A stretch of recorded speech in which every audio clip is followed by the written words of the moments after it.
प्रभु श्री राम जी के जब वनवास होता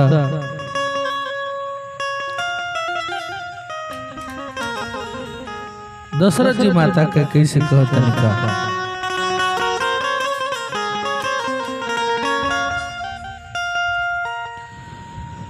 और ये लैला अयोध्या का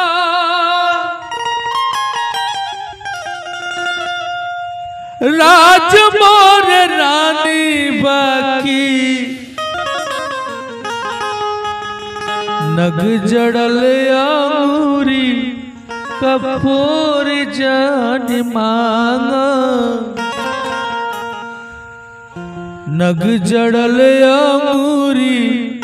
कपूर जान मांग लैला अयोध्या का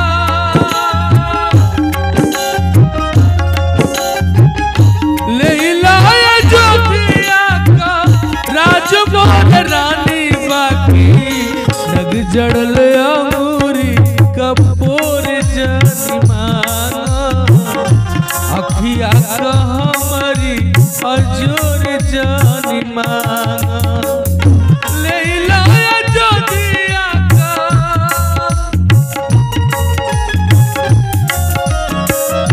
लैला अयोध्या का राज मोर रानी बाकी नग जड़ल अंगूरी कपूर जान अखिया का हमारी अजोर जान मांगा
चहकत पुतरियन के लोर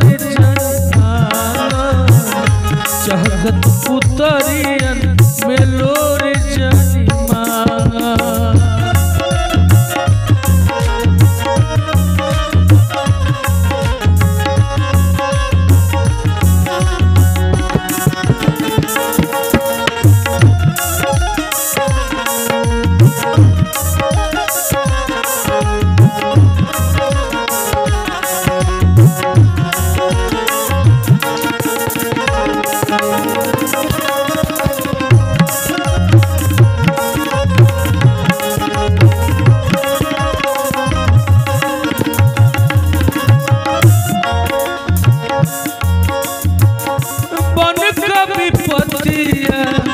कैसे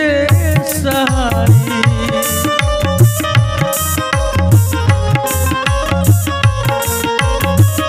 बन का विपत्तिया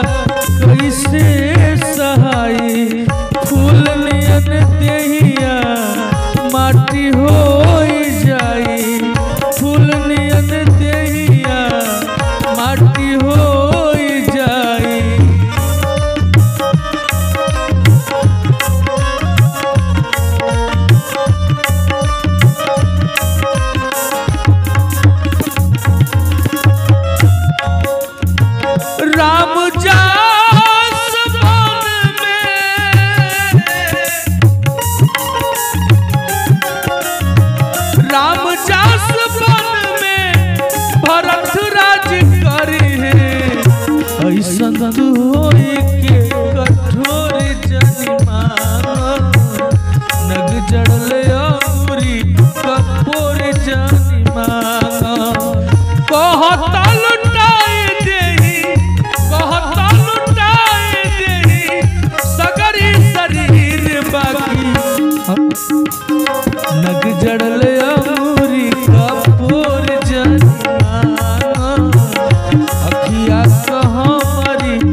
परलू हो रानी भूल सत करे जावा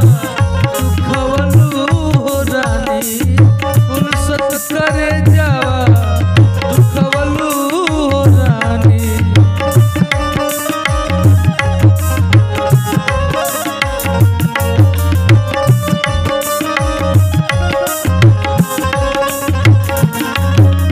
केकरा सिखावाला में परलू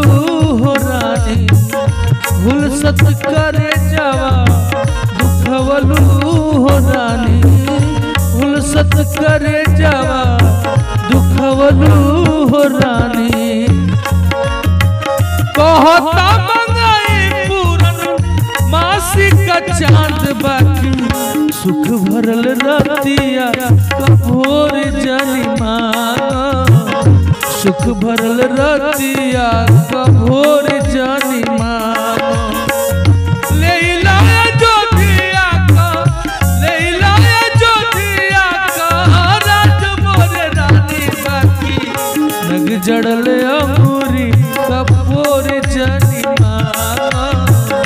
नग जड़ल अमूरी कभोर जनिमा नग जड़ल अमूरी कभोर जनिमा नग जड़ल अमूरी कभोर